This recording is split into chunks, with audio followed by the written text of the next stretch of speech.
So we're pretty much done with this application as far as the backend is concerned. There's not really much big functionalities that we really have to add at this point.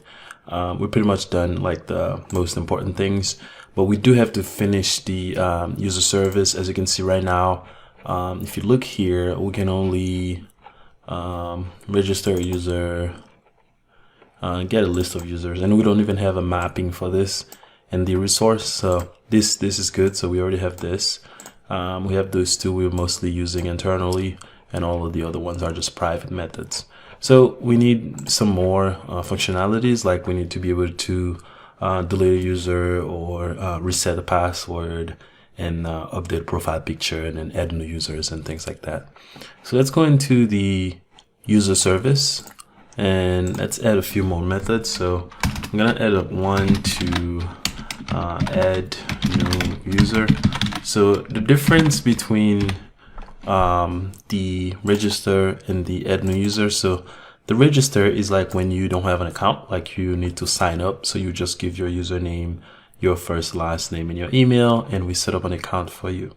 But for the add new user is for when you're already inside the application, like you logged into the application and then you're trying to add a new user. In this case, you can provide, a lot more information and not just these 4 pieces of information.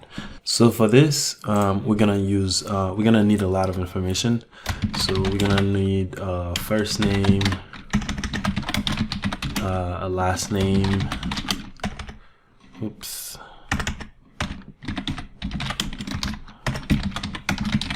and we also gonna need the username. So let's do the username.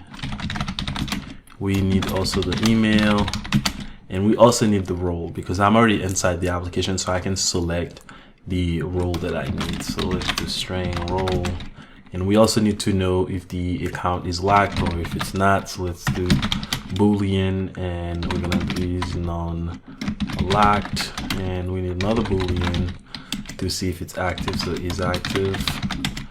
And lastly, we're gonna need let me scroll over.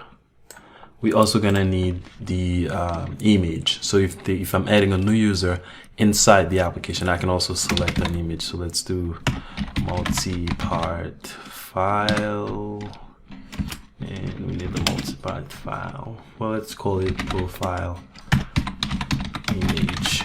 So this is gonna be the profile image that the user is gonna give us. So there's gonna be a form, and in the form you'll be able to pass all of this information like first name, last name, username, email, role. If the account is locked, those are probably gonna be like check boxes or drop down in the UI, and then a profile image, which is gonna be like a file. So you can select that image, and then we're gonna save that image in the application for the user. So this is for the add, and we need another one that's gonna be very similar. So I'm gonna go ahead and copy this, and we need another one for update user. So let's go here, and let's call this update user. So this is gonna update the user,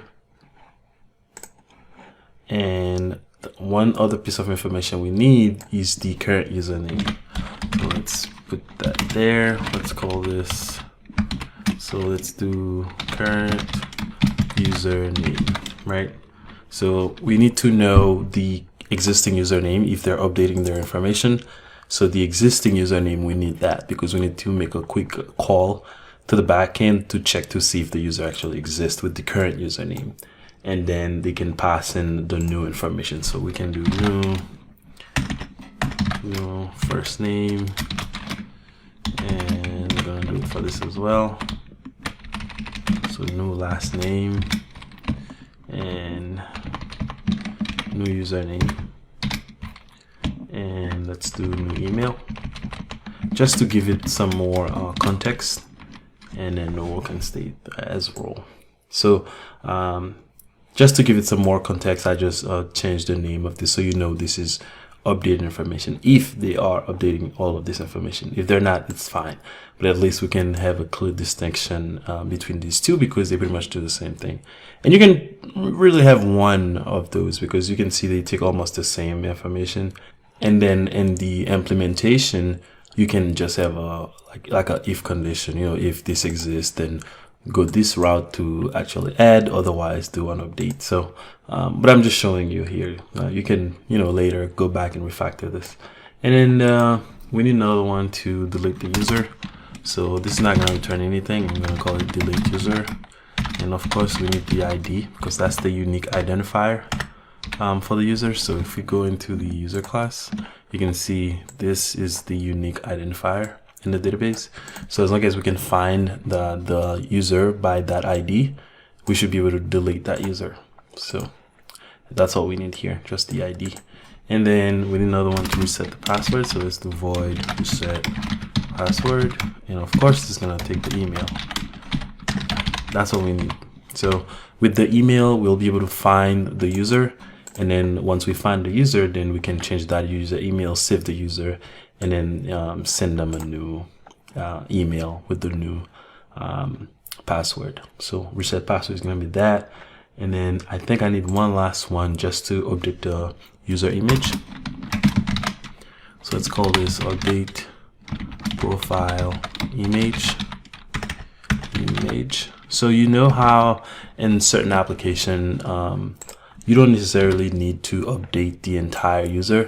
So if there is like a user picture, like on Facebook, you can just change your picture. Like you don't have to have a whole form with your name and username and email. You can just click on one button and you just upload just the picture. So that's what we're gonna do here. So this is only gonna be for updating a user's picture. It doesn't need all the other information, as long as we can update the user picture. So this is gonna take the username, because the username is a unique identifier. We could make this take the ID also a unique identifier, but also in the application we make username a unique identifier. So we can use the username as well, which is a little bit more convenient to manipulate because it's a string. And then we need the new file. So here we can get the profile image. Okay, so they're gonna give us a new image with their username. So with their username, we'll be able to find the user. If we can find the user, we can then say, hey, we can't find the user, so user not found exception will be thrown. Otherwise, we'll just proceed to saving the actual profile image here. So I think this is all we're gonna need for this. And then again, we can come back here and add new methods, aka functionalities, if we need to add more. But at this point, I think that's all I'm gonna need.